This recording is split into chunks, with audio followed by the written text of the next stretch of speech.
au-delà de la personne de M. Al-Khadr Brahimi, ancien ministre des Affaires étrangères de l'Algérie et ancien secrétaire général adjoint à l'ONU. Au-delà de la personne, au-delà de la personne. Mais c'est juste pour coller. Donc, M. Al-Khadr Brahimi a accordé une interview au journal Le Monde, s'il vous plaît. Journal Le Monde, un talk show. Première question, nous ne pouvons pas nous abonner au journal Le Monde.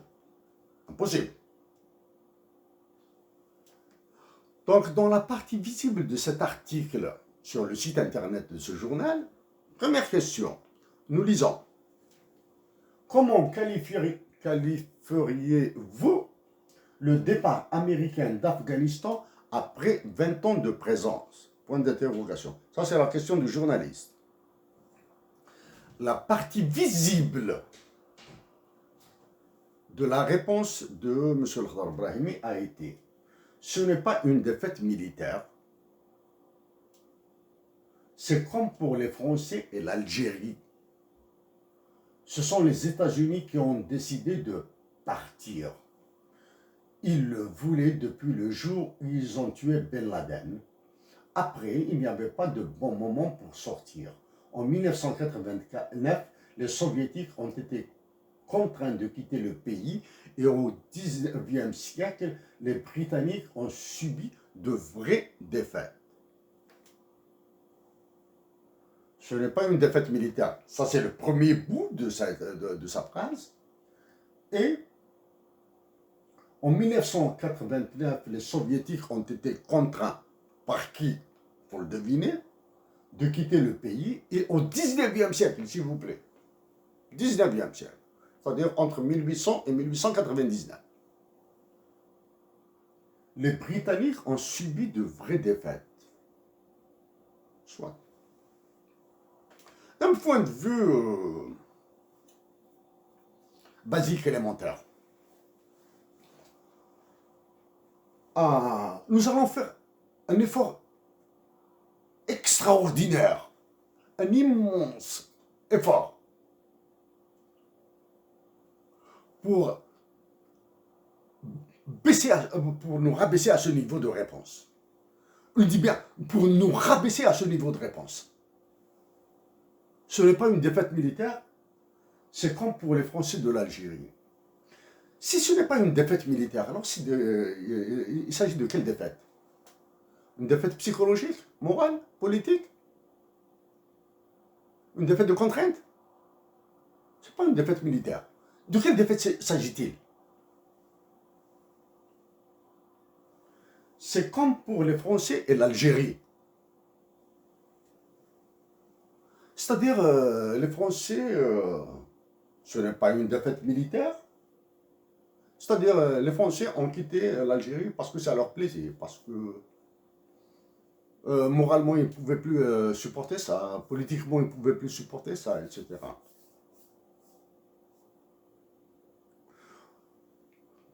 Pour descendre à ce niveau, c'est un effort colossal que nous allons fournir à ce niveau-là. Oui, nous vous le concédons. Ce n'est pas une défaite militaire. M. Al-Khadr Brahimi et à tous les autres. Pour les États-Unis, s'ils ont quitté l'Afghanistan, c'est qu'ils ont des plans de recensement. Ils ont d'autres plans, d'autres intentions. Ça, c'est la première. 2. Les États-Unis ont sécurisé intégralement toutes les montagnes dans lesquelles, toutes les terres sous lesquelles se trouvent les terres rares nécessaires pour la technologie du futur aux États-Unis. Toutes les terres, les montagnes sous lesquelles se trouvent les terres rares d'Afghanistan ont été prises par les États-Unis d'Amérique.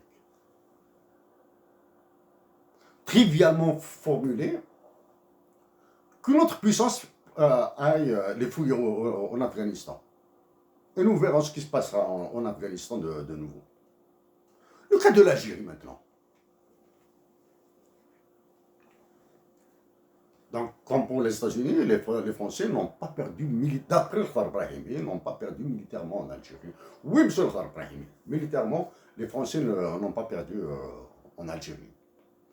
Ils auraient pu faire leur test d'armement nucléaire, pas au sud, à Regan. Ils auraient dû le faire au nord, entre la frontière tunisienne et marocaine, l'île Maurice et Chan, faire leur test nucléaire là-bas, et la population algérienne aurait été exterminée. Nous ajoutons ça à l'extermination par la non-vaccination durant l'épidémie de typhus. Nous ajoutons ça la politique de la terre brûlée. Nous allons ajouter le massacre des montagnes du Dahra et de l'Ouarsénis. Les enfumades. Ajoute à ça. Monsieur le Khadar Brahimi, d'un point de vue peut-être qui vous sera très difficile de comprendre, il s'agit de la valeur de la vie. Il s'agit tout simplement de la valeur de la vie. C'est un concept qui vous sera très difficile de comprendre. La valeur de la vie, monsieur Brahimi, la valeur de la vie d'un Algérien est devenue supérieure à la valeur de la vie d'un Français. C'est pour cette raison que les Français ont quitté l'Algérie. Avant, durant la période d'extermination, la mort d'un Français entraînait la mort probablement de 1000 personnes, de 1000 Algériens, entraînait le viol de 100 femmes algériennes, entraînait l'expropriation et la privation de 250 Algériens. Mais, grâce à la révolution algérienne, la vie d'un Algérien est devenue supérieure à la vie d'un Français. C'est pour cette raison que les Français sont partis. Nous profitons de l'occasion pour lancer un message à M. Dahal Jabal avant de revenir sur la question de l'interview de Khadar Brahimi. Dahou, amicalement et respectueusement, nous nous sommes rencontrés à Montréal. C'est à nous et à Moussaoui Tahar que vous avez demandé l'adresse que vous cherchiez à Montréal. Dahou, il est temps d'intervenir là. Il est temps d'intervenir dans les journaux algériens ou bien sur une page Facebook ou bien une intervention comme la nôtre là. Filmé. Dahou Jabal. J'ai assisté à la conférence sur l'histoire des révolutions à l'UQAM. Le professeur vedette, c'était un professeur de l'université de Wisconsin aux États-Unis. J'étais émerveillé. Ça, je parle avec le juge, c'est la personne. Émerveillé par ta réaction, d'un point de vue académique et universitaire. J'étais émerveillé par ta réaction d'un point de vue patriotique. Ça me fait plaisir. Dahou Jabal, il est temps. Donc, Dahou, peut-être désolé pour le tutoiement, etc., etc. Nous avons dîné ensemble, etc. Revenons à l'interview de Khadar Brahimi. Donc là, il faut aller au-delà des personnes. Il faut aller au-delà des personnes. Il y a de cela quelques années, un peu plus de 10 ans, la chaire Raoul d'Enduron avait conjointement avec le CERIOM organisé une conférence à l'UQAM. L'UQAM, c'est l'Université du Québec à Montréal, elle est au centre-ville de Montréal. C'est l'Akhdar Brahimi qui a été invité. L'amphithéâtre était archi-comble. Là, maintenant, nous avons besoin de quelques notes. Donc, M. Khadar Brahimi a parlé, terminé sa conférence. C'était la période des questions. Disons-le comme ça, de non-algériens lui ont posé des questions. Il a répondu calmement, sagement, avec respect, avec distance, avec hauteur. Donc, nous avons demandé à lui poser une question. C'est nous-mêmes qui lui avons posé la question. Notre question était ainsi. Que pensez-vous de la question? Ce sont les mêmes mots. Elle est claire, brève et concise. Que pensez-vous de l'exclusion des dictatures de l'Assemblée générale des Nations unies? Il y a des subtilités de droit dedans. Ce n'est pas le moment d'en parler. Donc notre question a été, que pensez-vous de l'exclusion des dictatures de l'Assemblée générale des Nations unies? Sa réponse: il y a beaucoup de personnes comme vous qui avaient proposé, qui avaient fait cette proposition. Il y a beaucoup de personnes, d'accord, qui avaient fait cette proposition, d'accord. Donc, nous ne tombons pas de la planète Mars ou de Neptune. Donc, il y a d'autres personnes que nous ignorons, que nous connaissons. Et à l'époque, nous n'étions même pas étudiants. Mais c'est le comme vous. Comme vous. Il y avait du mépris, de la condescendance de la part de l'Akhdar Brahimi. Ça, c'est le comportement de tous les Africains vis-à-vis des Africains entre eux, etc. Ça, c'est la culture française, la crasse de condescendance, de mépris, de mépris. Donc, pour poser cette question, nous sommes mis en position debout, bien sûr. On se lève. Les yeux dans les yeux, nous avons écouté avec dégoût, mais sans dire quoi que ce soit, les yeux dans les yeux, sa réponse. Il a terminé sa réponse, lui avons dit merci. Et nous nous sommes rassis dans l'amphi à l'UQAM. Juste après nous, des compatriotes d'Algériens lui ont posé des questions sur l'autonomie et l'indépendance de la Kabylie. Là, il s'est carrément emporté. Il était devenu carrément insolent, irrespectueux. D'autres compatriotes algériens se sont levés pour être solidaires de leurs camarades qui ont posé la question sur l'autonomie et l'indépendance de la Kabylie. Donc, il y avait un brouhaha. Donc, nous avons profité de cet incident, de cet accrochage, pour quitter l'amphi. Nous n'avons plus rien à faire parce que pour nous, dans les amphis des universités, c'est sacré, ce sont des anciens universitaires, pas de bagarre, pas d'insultes, pas de ça, pas de ça, pas de ça, pas de ça, pas de ça. Donc récemment, compatriotes, la Kabylie a quasiment un peu, c'est une destruction, un ravageur de la Kabylie. Ensuite, ils ont commencé à manipuler la majorité de l'Algérie. Rapidement, ils ont quitté le pas. Nous rappelons qu'en 2014, nous avons suggéré la dotation de l'Algérie de l'hymne national bilingue pour la ROS2D. Nous sommes en 2021, 7 années après. Rien. Nous rappelons que nous avons traité le cas, la situation de l'Espagne et de l'Algérie, une étude comparative de la question identitaire en Espagne et en Algérie. L'Espagne a fait une amnistie, elle a absorbé son problème. L'Algérie, il se repose. Récemment, un ministre a proposé la suppression l'aménagement, la suppression de Tamazight à l'école primaire. Nous avons défendu cette option en 2014. Parce que l'enseignement de Tamazight pour l'école primaire uniquement en Kabylie est un acte de violation des droits de l'homme. Est un acte politiquement destructeur. Et nous avons suggéré l'enseignement de Tamazight pour l'ensemble des étudiants, qu'ils fassent mathématiques ou physique nucléaire ou médecine, Tamazight.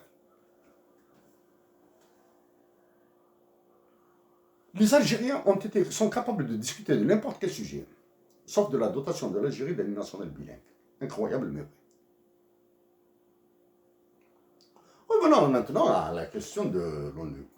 Monsieur Al-Khadr Brahimi. Monsieur Al-Khadr Brahimi, vous avez été chargé par les deux secrétaires généraux, Boutros Ghali et Kofi Annan, pour présider un groupe d'études sur les opérations de maintien de la paix. C'est un sujet que nous avons traité, mais nous allons le voir d'un autre angle. Vous avez fait des missions en Afghanistan, en Irak, en Syrie et ailleurs dans le monde, en Yougoslavie probablement. Vos échecs sont totaux, sont intégraux. Vos échecs ne sont pas vos échecs personnels, ce sont les échecs de l'ONU. la partie personnelle de l'échec, c'est lié à vos compétences. Nous vous rappelons, puisque vous avez parlé de l'Afghanistan dans cette question, dans votre réponse, le départ des Américains d'Afghanistan, nous vous rappelons que la réforme du Conseil de sécurité de l'ONU, le projet de réforme du Conseil de sécurité de l'ONU a été dirigé par Zahir Tana. Zahir Tana. Qui est-il? Zahir Tana. C'est un Afghan. Il est d'Afghanistan. Donc, que sentez-vous, M. Zahir Tana? Donc, là, vous avez montré la faiblesse de la diplomatie des pays sous-développés. Zahir Tana, qui a dirigé la réforme du Conseil de sécurité de l'ONU. Donc, objectivement parlant, M. Zahir Tana est capable de diriger l'Afghanistan. Objectivement parlant, vous êtes capable de diriger l'Algérie. Monsieur Khadr Brahimi, quand la destitution du président chef de l'État a eu lieu, vous avez été sollicité pour être le gestionnaire de transition, définition politique de transition, etc. Nous vous avons adressé un message que vous pouvez voir sur Internet. À vous, nous avons appuyé à fond votre proposition. Ça, c'est pour vous dire que nous dépassons. Nous prenons de la hauteur par rapport à des bassesses de ce type. Nous vous avons soutenu à fond et vous avons dit à l'époque que la destitution du président, du chef de l'État va mener à la catastrophe. Et nous sommes dans une guerre.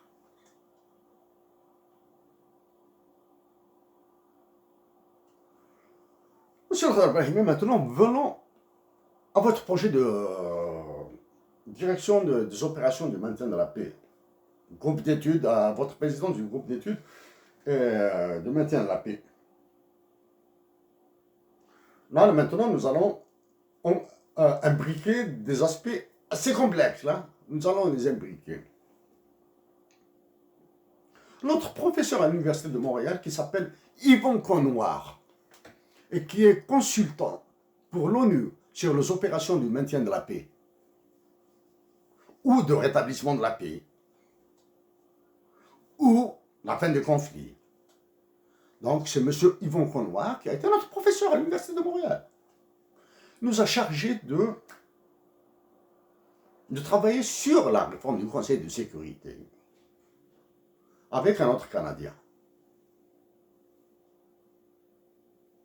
Donc, nous avons travaillé sur la réforme du Conseil de sécurité pour une présentation de 12 minutes et 3 questions après la fin de la présentation. Donc, notre camarade canadien a parlé de la partie qu'il avait choisie, de l'histoire, de l'organisation, de la SDN, un peu de la SDN, un peu des autres tentatives de réforme du Conseil de sécurité de l'ONU. Nous avons parlé de l'aspect pragmatique. À la fin, nous avons commencé à introduire des calculs. Comment calculer, comment déterminer les membres, comment affecter les sièges du Conseil de sécurité de l'ONU à des pays dans le monde. Et comment les choisir. Nous vous informons ici que le travail de Kadhafi pour l'Afrique a été énorme. Donc nous avons commencé à esquisser des calculs. Notre professeur Yvon Connoir nous a arrêtés. Donc d'une présentation de 12 minutes, elle a duré 15 minutes. Il dit, Chérif, comme ça, connaissez notre prénom. Chérif, s'il vous plaît, arrête avec les calculs. Continue, oublie les calculs, continue un petit peu ton développement. Comme ça. Il était 10h du soir, parce qu'à l'Université de Montréal, il y a des cours qui vont jusqu'à 10h du soir. Il y a des cours qui se déroulent le week-end, samedi, dimanche. Voilà. La période des questions. De 3 questions, nous nous sommes retrouvés avec une dizaine de questions. Et c'est nous-mêmes qui répondions. Nous avons été lessivés. Bon, pourquoi le nombre de questions beaucoup de choses peuvent être dites. Nous avons été lessivés à l'effort de présentation, à l'effort de réponse aux questions, à la complexité des questions. Donc nous avons été physiquement à bout. Et notre professeur Yvon Connoir a laissé faire. Il a laissé les étudiants continuer. Est-ce que vous avez d'autres questions pour la réforme du Conseil de sécurité de l'ONU? Est-ce que vous avez des questions différentes, etc. Donc nous avons passé plus de 20 minutes à répondre à des questions. À bout. Nous étions à bout. Nous avons dit que l'Afrique, pour la réforme du Conseil de sécurité de l'ONU, l'Afrique doit déléguer Hussein Ahmed et Nelson Mandela. Nous étions à bout. Nous avons donné cette réponse. C'était la dernière question. C'était la question. À cette question, quand nous avions répondu à cette question, l'Afrique doit déléguer Hussein Ahmed et Nelson Mandela, le professeur Yvon Connoir a vu que nous étions à bout, que c'est tout le monde qui avait remarqué la différence du nombre de questions et de la longueur de l'intervention. Publiquement, le professeur Yvon Connoir nous a reproché d'avoir utilisé deux noms, Hussein Ahmed et Nelson Mandela. Parce que c'est un argument non théorique, c'est un argument non théorique, non universitaire, non académique, etc. Peut-être que c'est un élément d'un argument théorique. Il était 10h30 du soir. Il a vu que... Donc, il nous a menacé de nous enlever 1 point ou 2 points sur la note, etc.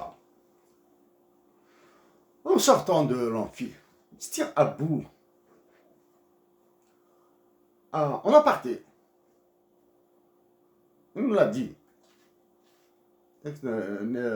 Soyez sans crainte pour la sanction, il n'y aura aucune sanction. Il n'y aura aucune sanction pour la proposition de Hussein Ahmed et de Nelson Mandela. Il a dit j'appuie. Il était d'accord. Il dit c'était fort. Et pour la remarque, c'était le fait que la proposition d'inclure Hussein Ahmed et Nelson Mandela dans un cadre, dans un argumentaire universitaire, académique, c'était le point négatif. Mais ce n'était pas les deux personnes. Bref, en 2015, décembre 2015, M. Hussein Ahmed, Dieu a repris l'âme qu'il a mise dans le corps de Hussein Ahmed. Dieu a repris l'âme qu'il a mise dans le corps de Hussein Ahmed. Mettons de côté le mot maintenant. En 2015, vous avez eu des mots élogieux sur une chaîne de télévision kabyle à Paris. Pour Hussein Ahmed. Mais vous avez eu des mots élogieux pour lui une fois mort. Lui, il a travaillé pour changer le système que vous avez servi, que vous continuez à servir. 2015. En 2017, nous avons suggéré une conférence sur les actions internationales. Les actions de Hussein Ahmed, les actions internationales de Hussein Ahmed, et non pas sur Hussein Ahmed. Sur les actions, dans le cadre justement d'un concept que vous connaissez très bien, de DDR, de l'ONU, les opérations de maintien de la paix avec les DDR, Disarmament, Demobilisation and Reintegration. Voilà. Et comment l'inclure dans les chapitres 7 du Conseil de sécurité de l'ONU. C'était en 2017. C'était une conférence pour la question symbolique que nous devions donner à New York. Donc, pour nos compatriotes qui sont aux États-Unis, même s'il y a des restrictions de voyage entre le Canada et les États-Unis, alors que l'Algérie s'apprête à ouvrir ses frontières, nous sommes prêts à venir. Mais dans un cadre universitaire, n'importe quelle université de New York. Et nous allons amender notre conférence prévue en 2017. Et nous sommes prêts à la donner en anglais. Ça, c'est pour la symbolique. New York, le siège des Nations Unies, etc. Mais nous sommes beaucoup plus intéressés par l'université de Denver, Colorado.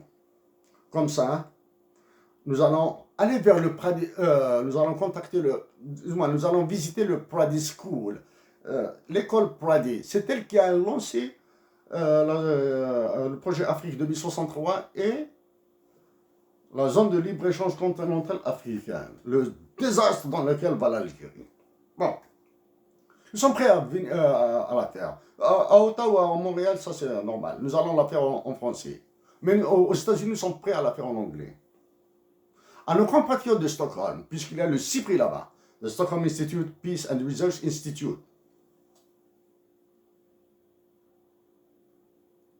Nous sommes prêts à venir à Stockholm. Nous avons nos vaccins, nous avons nos papiers vaccinés, etc., etc.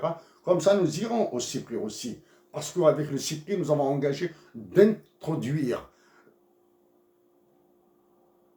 du conflit contre les humains, de revoir la définition de ce qu'est une guerre. Donc, ça c'est pour Stockholm, les États-Unis, etc. Monsieur Ibrahim, vous avez eu des mots élogieux pour Hussein Ahmed. Mais une fois mort, c'est à votre honneur. Ceci étant dit, c'est à votre honneur. Monsieur Ibrahim, la question de l'Algérie est dans une même configuration, la même situation que la Yougoslavie. Quel est l'un des éléments principaux dans la déflagration de la Yougoslavie et même de l'ex-URSS? C'est un problème identitaire, c'est un problème linguistique. À vous maintenant, quelle est votre position sur la dotation de l'Algérie d'un hymne national bilingue? Voilà, monsieur Brahimi, nous pouvons, à travers vous, vos actions internationales, diplomatie en Libye, en Irak, en Afghanistan, Soudan, nous n'avons pas de souvenirs.